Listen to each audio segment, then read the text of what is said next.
आसंता काली पौष पूर्णिमा नुआ वर्षर प्रथम पूर्णमी आकाश में देखा उल्फ मून सूर्यर सबुठू निकटवर्ती हेबो पृथ्वी जनवरी मासर पूर्णमी राति को उल्फ मून कहुए। यह दिन चंद्र सामान्य बड़ देखा आसंता काली भारतीय समय राति 10:45 पृथ्वी निज कक्ष पथरे बुलिबा बेले सूर्यर सबुठू निकटवर्ती हेबो। एही समय रे पृथ्वी और सूर्य भितरे दूरता 14,87,894 किलोमीटर रहिबो।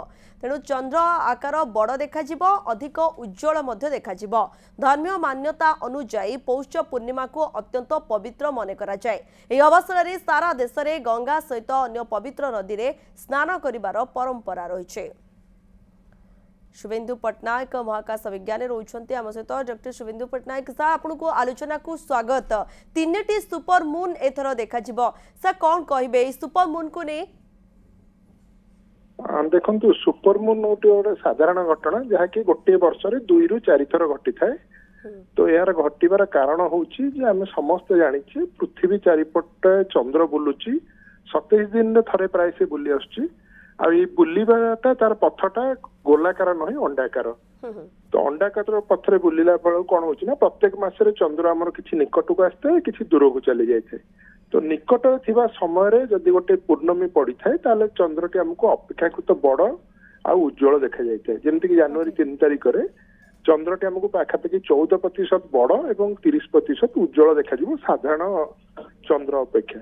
तो से जमी आम सुपर मून कहूचे सेमती माइक्रो मून बा छोट चंद्र देखा जाए जोटा कि ए वर्ष 3 थर देखा आमको मे मसरे 2 थर और जून मसरे थे देखा।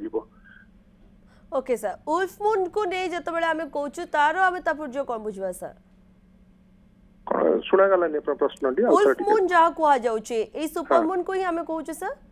हाँ उल्फ मून एक्चुअली गोटे नामकरण मात्र जोटा कि अमेरिका महादेश माने हमर उत्तर अमेरिका और दक्षिण अमेरिका महादेश आदिवासी माने तांकर पूर्णमी गुडी को सब विभिन्न प्रकार ना रे नामकरण करछन। जेम जोटा wolf moon strawberry moon snow moon तो सेगुड़िक से गोटे नामकरण जमती आमर रही पौष पूर्णिमा कार्तिक पूर्णिमा माघ पूर्णिमा ठीक से